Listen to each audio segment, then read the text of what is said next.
వే gold trusted gold buyers మీరు తాకట్టు పెట్టిన బంగారాన్ని విడిపించి ఈ రోజు ఉన్న మార్కెట్ ధరకు కొనబడను. బీఆర్ఎస్ నేత బాల్కా సుమన్ కు 14 రోజులు రిమాండ్ విధించారు.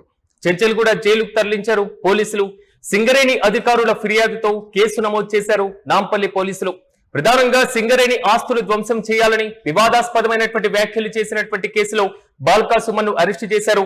సుమన్ రిమాండ్ రిపోర్ట్ లో కీలకమైనటువంటి విషయాలను వెల్లడించారు. సింగరేణి కార్యాలయాలపైన దాడులకు పిలుపునిచ్చారని ఫిర్యాదుల్లో పేర్కొన్నారు జూనియర్ ఇన్స్పెక్టర్ ఆనంద్. అయితే వీడియో ఆధారాలను పోలీసులకు అందజేశారు ఆనంద్. సింగరేణి ఉద్యోగుల భద్రతకు ముప్పు ఉందంటూ కూడా ఫిర్యాదుల్లో పేర్కొన్నారు. వీడియోలను కేసులో కీలకమైనటువంటి ఆధారాలుగా చూపించారు పోలీసులు. బాల్కా సుమన్ ను కూడా అంగీకరించారంటూ కూడా పోలీసులు వెల్లడించారు. అయితే బాల్కా సుమన్ పై గతంలోనూ కేసులు ఉన్నాయన్నారు పోలీసులు. బాల్కా సుమన్ చేసినటువంటి వివాదాస్పదమైనటువంటి వ్యాఖ్యలు, మరి ముఖ్యంగా సింగరేణి బొగ్గు కార్మికుల సమావేశంలో ఆయన చేసినటువంటి వ్యాఖ్యల నేపథ్యంలో తాజాగా ఆయనను 14 రోజుల రిమాండ్ కు తరలించారు పోలీసులు.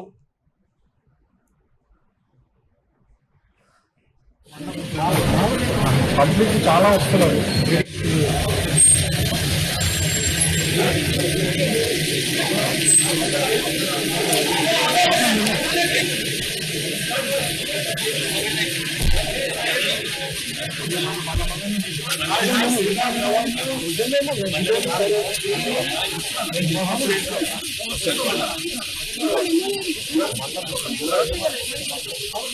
పబ్లిక్ చాలా వస్తున్నారు.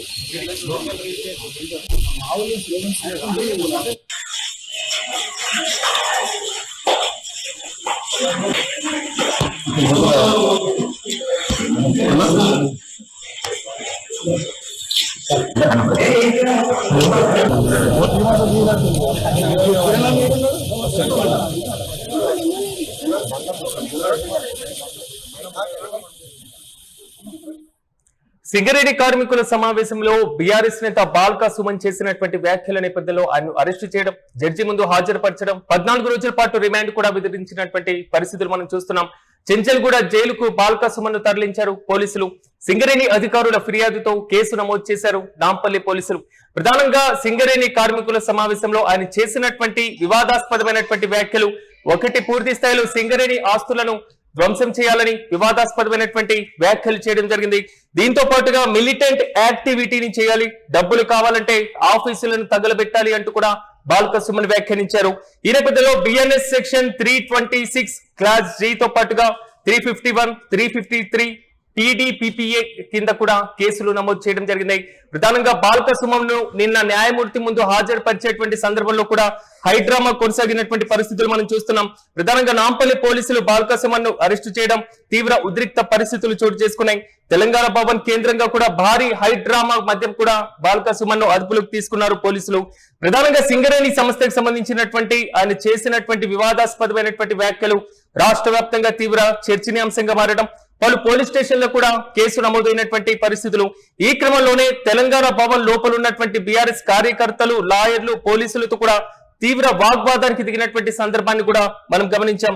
కనీసం ముందస్తు నోటీసులు ఇవ్వకుండా ఎలా అరెస్టు చేస్తారంటూ కూడా బీఆర్ఎస్ నేతలు కూడా మండిపడుతున్నటువంటి వైనం. అయితే అత్యవసరమైనటువంటి సందర్భాల్లో మరి ముఖ్యంగా ఇలాంటి ఈ కీలకమైనటువంటి వివాదాస్పదమైనటువంటి వ్యాఖ్యలు చేసినటువంటి బాల్కా సుమన్ తక్షణమే అదుపులోకి తీసుకోవాలంటూ కూడా పలు పోలీస్ స్టేషన్లలో కంప్లైంట్ కూడా దాఖలైనటువంటి సిచ్యువేషన్స్ మనం చూస్తున్నాం. మరోవైపు పోలీసుల పైన న్యాయమూర్తి ఆగ్రహం వ్యక్తం చేసినటువంటి సందర్భం మాత్రం నిన్న ఎదురైంది. ప్రధానంగా బాల్కా సుమన్ ను న్యాయమూర్తి ముందు హాజరుపరిచేందుకు నాంపల్లిలో ఉన్నటువంటి మెజిస్ట్రేట్ చందన ఎదుట హాజరుపరచగా కేసు వివరాలు మొత్తం కూడా ఆమె ముందు పూర్తి స్థాయిలో మాత్రం విచారించడం జరిగింది. మొత్తం 2 వారాల పాటు అంటే 14 రోజుల పాటు బాల్కా సుమన్ ను రిమాండ్ కు తరలించారు. ఈ నేపథ్యంలో నాంపల్లి పోలీసులు ఆయన్ను చెంచల్గూడ జైలుకు తరలించడం జరిగింది.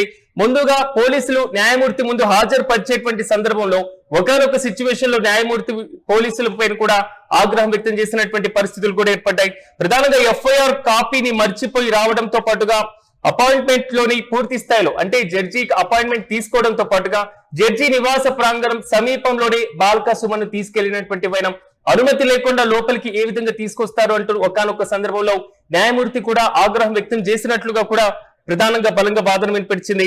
ఈ నేపథ్యంలో పోలీసుల తీరుపైన న్యాయమూర్తి ఆగ్రహం వ్యక్తం చేయడంతో పాటుగా అపాయింట్మెంట్ కిందనే అంటే పూర్తి స్థాయిలో నివాసానికి దూరంలోనే జడ్జి ఉండాలి, వేచి చూడాలి, బాల్కా సుమన్ ని కూడా అక్కడే ఉంచాలి అంటూ కూడా పోలీసులకు ఒక రకంగా కౌన్సిలింగ్ కూడా ఇచ్చినటువంటి సందర్భాన్ని మనం చూసాం. దాదాపు 6 గంటల పాటు సుదీర్ఘమైనటువంటి విచారణ అనంతరం బాల్క సుమన్ ను కింగ్ కోటిలోని జిల్లా ప్రభుత్వ హాస్పిటల్ కి తరలించారు. అక్కడ వైద్య పరీక్షలు పూర్తయిన అనంతరం 14 రోజుల రిమాండ్ కి ఆయనకు చెంచల్గూడ జైలుకు కూడా తరలించినటువంటి పరిస్థితులు మనం చూస్తున్నాం. బాల్క సుమన్ కూడా పూర్తి స్థాయిలో ఆయన చేసినటువంటి వ్యాఖ్యలను అంగీకరించారంటూ కూడా పోలీసులు ప్రధానంగా పిటిషన్ లో పేర్కొన్నారు.